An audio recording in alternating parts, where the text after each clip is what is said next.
What's up YouTube, Capital G here, giving you guys my January 21st, 2019 ban list discussion video.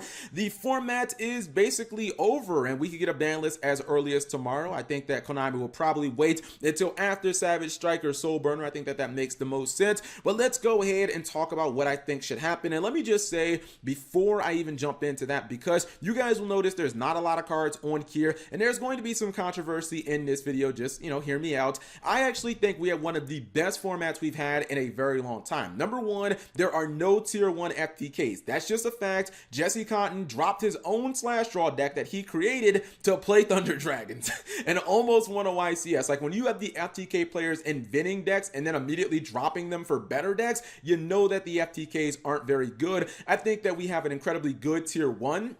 And Altergeist, Thunder Dragons, and Sky Striker. No deck to me has a definitive edge against the others. And I think that we have a healthy tier 1.5 in Prank Kids and Burning Abyss. Everything else, in my opinion, Cyber Dragons, Rongo is a tier 2 or lower deck. And I feel like our format is super healthy. The decks that you play against at the top tables, you all get to interact with them, the best 5 decks in the game. And I feel like that's not only fun, but it's just a really healthy state for Yu-Gi-Oh! In addition to that, my Salamangreats are coming out in less than a month, and really, if you end up nerfing all of the top tier decks too hard, what you're going to have happen is what happened in the OCG. You're going to have Salamangreats walk all over the fucking format. Salamangreats came out in the OCG, and even though they're just as good as the tier 1 decks got nerfed so hard, they didn't really have any competition, and now they're just basically dominating the OCG. It's kind of like a free track to, the tier or the throne, basically the throne room, and I don't really want that. I don't want Salamangreats to just come out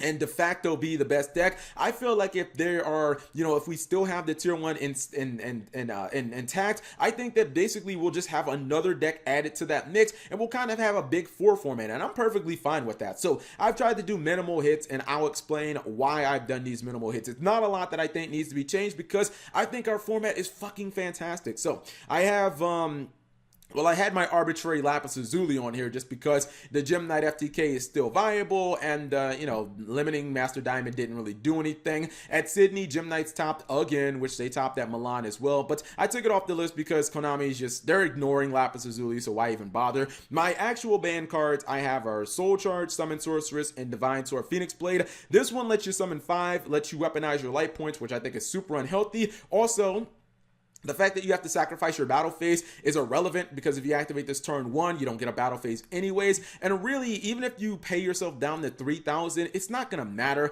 Those decks can make turn 1 boards that are so strong you don't ever get a chance at their life points, because they get so much advantage out of this one card. It basically wins them the duel. This card was kind of a win button in 2014, and it was broken then, and now it's still kind of broken. Next up, I've got Divine Sword Phoenix Blade. This is a card that obviously was not designed to be used the way it is. It was supposed to be used with like Benkai and shit. That's how it was used in the anime. The card was broken in Diamond Dude Turbo because, they would just have it as infinite discard fodder for cards like Magical Stone Excavation and for things like Lightning Vortex. And now we're basically seeing it be used for the same way, just with Link monsters like Gumblar Dragon, and with the Nightmare monsters, also potentially DDR. This card, it also kind of limits future card design. If Konami ever wants to make a hyper fast warrior deck in the future, they always have to worry about, is Divine Phoenix Blade going to be used 15 times in a turn with whatever this warrior deck is. Warriors are going to be one of the most supported types in Yu-Gi-Oh! Because they just freaking are. I feel like Konami just has to go ahead and hit this card. It was never going to be a hard once per turn because it was created way before hard once per turns. And then Summon Sorceress.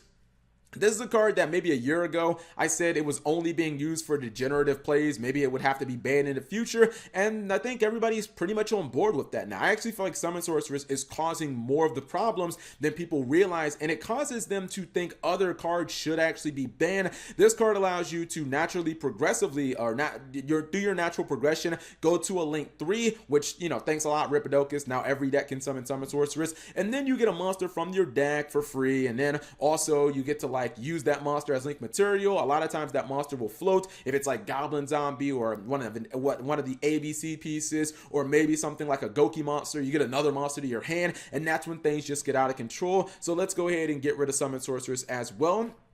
To my limits, I have Yugioh Skull Dread, Mobilize Engage, and Gold Sarcophagus. Gold Sarcophagus was one I really thought about, and I was like, I don't know if it's really all that OP, but the thing is, it's not just Thunder Dragons, like, you know, giving them the ability to activate any of their monster effects, so this card's basically like a toolbox for them that becomes a delayed +1, but then I kind of feel like it's just inevitable that they will add more cards like Dot Scrapper, cards that, oh, when it gets banished, it gets to summon itself, and eventually this card just becomes one giant toolbox in one card. Then there's obviously the potential that Konami will make other just kind of bullshit cards like Necroface or archetypes like Metaphys in the future. Like, Thunder Dragons are not going to be the only archetype Konami makes where their cards want to be banished, and that's why I feel like Gold Sarcophagus comes in. It's not just about Thunder Dragons with this card. Mobilize Engage. Everybody said when this card first came out, it should have been a hard once per turn. Then it's like everybody kind of forgot about it. I feel like if you hit Kagari, you might as well just ban every Sky Striker card because the deck becomes irrelevant. Ain't no fucking Sky Striker with one Kagari gonna ever beat me with Salamangreats. It's never gonna happen. That deck will become irrelevant if you hit Kagari. If you hit Mobilize Engage, the deck is still pretty good. And let's be real, this card should have been a hard once per turn to begin with because it freaking lets you draw and search at the same time. Like, how can you give a card a draw and a search in the same card and it not be a hard once per turn in 2018? Like, that's just fucking crazy. So I went after this because I feel like it's a minimal hit to strikers, and I feel like this card was poorly designed from the beginning. And then lastly, my last limit, these are all limits, these three cards, is Yugioh Skull Dread. And Yugioh Skull Dread is a card that has really had its identity changed by the players. Yugioh Skull Dread used to be a combo extender. You know, if you look at when YCS Bokum was won by World Chalice, he used to use it to summon Gamma from his hand to put back Dead Brilliant Fusion so that he could get new combo cards, etc. It was just kind of like a combo extender that helped you flesh out your turn 1 plays. Now it's just an FTK card. I mean, let's be real. This is just a glorified FTK card. People use it with dangers for slash draw FTK. People use it for, you know, like table 500 Exodias and stuff like that. And I feel like all this card is now being used for is pretty much just the 4 effect to draw,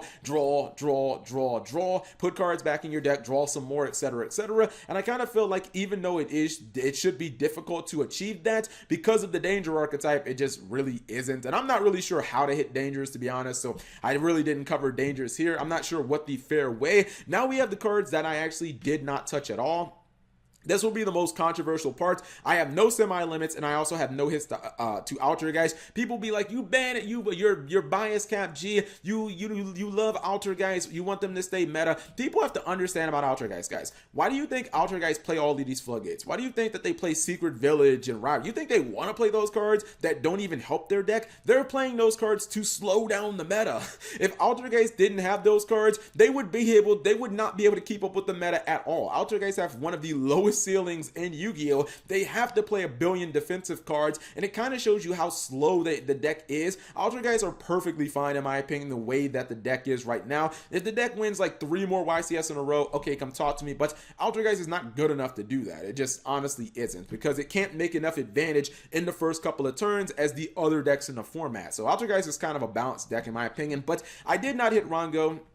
I did not hit Gumblar Dragon. I mean, we can argue all day about Rongo, but I'm sorry, based on the competitive results, I'm always going to win. Rongo has underperformed like hell. Look at the last 2 YCSs. I mean, just look at fucking Sydney, right? Rongo has the same amount of people in Top Cut at Sydney as fucking Dynamist does. Does that sound like a deck that needs to be hit on the ban list? It's not a top 5 deck. It's damn sure not a top 3 deck. It flopped at Milan. It flopped at Sydney. I'm already on the record. It's going to flop at Chicago because the deck isn't good. It has to go first and it has to combo out. If it goes second, it automatically loses. If it goes second and maybe it bricks or it gets hand trapped once or twice, it automatically loses. And it's a glass cannon deck. I mean, I can show you other decks on my channel. Luna Lights that can summon Azathoth during your turn, Raid Raptors or Blackwings that through wise tricks can get 6 disruptions, like, you know, Red Eyes with like 7 disruptions. These decks are all glass cannons, and glass cannon decks generally are not the meta. They're really nice for, you know, dual replays, but